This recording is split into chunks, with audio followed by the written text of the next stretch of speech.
Hello, my crew. I am sitting outside with my little Bashi, and she's being a little bit naughty, so I had to redo this because she started barking in the middle of it. So here we go.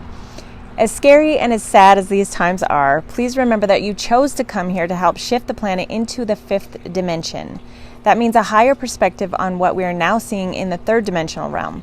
Neither perspective is the wrong choice. However, because all lives run simultaneously, it means that we have already chosen in other lifetimes to go into the opposite direction at this moment in order to understand all aspects of yourself as an individual. Then, in the same breath, so to speak, you will know all aspects of yourself as a part of source energy in the collective as God. Therefore, we cannot deny the dark side is just as important to our learning about ourselves as source energy, because we need the dark in order to complete our learning. We have literally been dark beings in other lifetimes as well to carry out this entire process. This is also why it's an illusion to only be of the dark or only be of the light. The truth is, we are both. If we know this and embrace this, we learn our Earth school lessons much earlier, and it's much easier to be able to forgive those dark beings for keeping us asleep and enslaved by sending them love. We do this because when we look at it in a higher perspective, we are all one. This makes it easy to know how to defeat the dark. So darkness is only defined by the absence of light. We shine the light by sending love. Love is the kryptonite. It seems so hard to do when we start thinking of all of the horrible things that they've done to the light beings.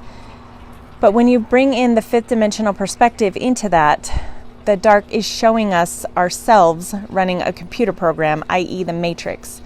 We can easily be like Neo when we pause or slow down the timeline to understand that all we have to do is take a breath to move our energy. As we move into these next couple of months, please know that is going to feel like an incredibly powerful month. And sometimes that means that we're setting ourselves up for some battles with the cabal. And it can sometimes feel like it's a never-ending one. It can be frustrating thinking that every time we feel like we have a win, nothing happens to the bad guys, so to speak. But please know that that is far from the truth. What is being played out in the media is not what's actually happening. In the same breath, waiting for that car, in the same breath, I can tell you that we've done so much right now to build up all this frustration for a good reason. Please remember the Hopi prophecy states that we are the ones that we've been waiting for. Remind yourself that no one is coming to save us because God is within. It's the force within us as a collective, and we have co-created with source energy to find our true authentic being because we are a force of God when we come together as one. It takes a lot of energy, doesn't it? Energy has been built up in frustration even. That can be extremely powerful when it feels like the dark force is coming to shadow our light. But that too is an illusion. Think of how much strength it takes to create a dark room. All it needs is a tiny little spark of light to eradicate an entire room full of darkness. Light is the bigger force, and you are literally made of light. So now is a good time to put on that war paint. Bashi, come. Got it. See, she's in war mode too. In the next few months, we're going into battle. There are many ways that we can make this happen in a positive sense. Ceremony is one way. Our ancient ancestors have been doing this since the beginning of time, and it can draw in positive energy into the battle against the dark as long as you're doing it from a standpoint of the light, like we talked about. Light is the way, and love is the key. As cheesy as this may sound, think of an easier way of holding love within yourself to protect against the darkness. We don't need to spend enormous amounts of energy to fight them because it's already within you. Stop, I'm doing a video. You were born with it, so it took so much energy to try to force it out of you. Hours and time have been spent trying to keep you in fear and warp our minds by manipulation and to get us all fired up. Think of the movie Monsters, Inc. That comes to mind. fear and eating the life force within you, because you are a creator, my beautiful beings. All it takes to let go of fear is to stand up in your power and take it back. Doing ceremony helps regenerate and ignite that fire again.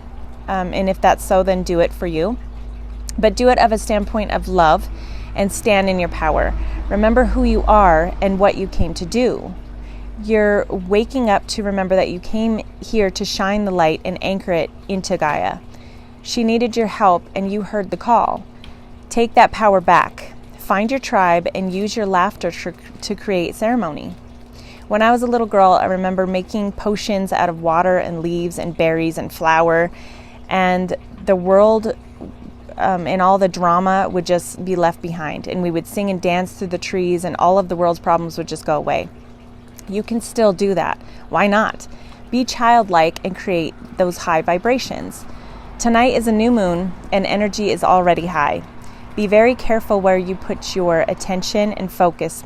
My cousin and I will be doing our own Dharma rite and ceremony, putting our love and energy into those, helping those beings and bringing the truth out and awakening the masses into seeing through the darkness and pulling them up into the light. I have all of the faith that you can do your own versions of this and add to the power of awakening energy in your own way. Maybe in your tribes of high energy and your tribes of higher energy warriors. Gaia is also awakening, and that's why her energy is amping up in the way she is. She's fed up with being manipulated, and her energy is been misguided because we are all one, including our beautiful planet. Its energy is being shown as above, so below, so in multiple different planes and realms at once. So maybe our war paint should be made of mud, and the mud under our feet to connect those energies together. No longer being divided and standing in our power and not allowing the cabal to tear us apart, starting those fights within humanity. We're going to start coming together as one and realize that the ant theory has always been true. So there was a study done on ants as a social experiment. A group of black ants was added to a jar, and then another group of red ants was added to that same jar. All of the ants go along, and they were starting to get along, and all of the colony was starting to build together. The ants clearly not seeing their differences and were very happy setting up their new home as one, until the scientists shook the jar. This is when the ants started fighting and went into a warlike state against each other. The problem wasn't in the colony, it was who was shaking the jar. On our planet right now, we have built colonies and lives together as one. Believe it or not, we have even built with other beings in different realms, dimensions, and species. We are at war with each other not because of the differences that have brought us together and that we lovingly used to celebrate. That question that we need to ask ourselves at this point is, who is shaking the jar? Time to anchor your light in energy, my beautiful crew. We know who wins because we have already won in a timeline. And if you're watching this video, you know that you're most likely in that same timeline, or you wouldn't have found this channel. So welcome to your Ascension Creator. I will see you on the next video.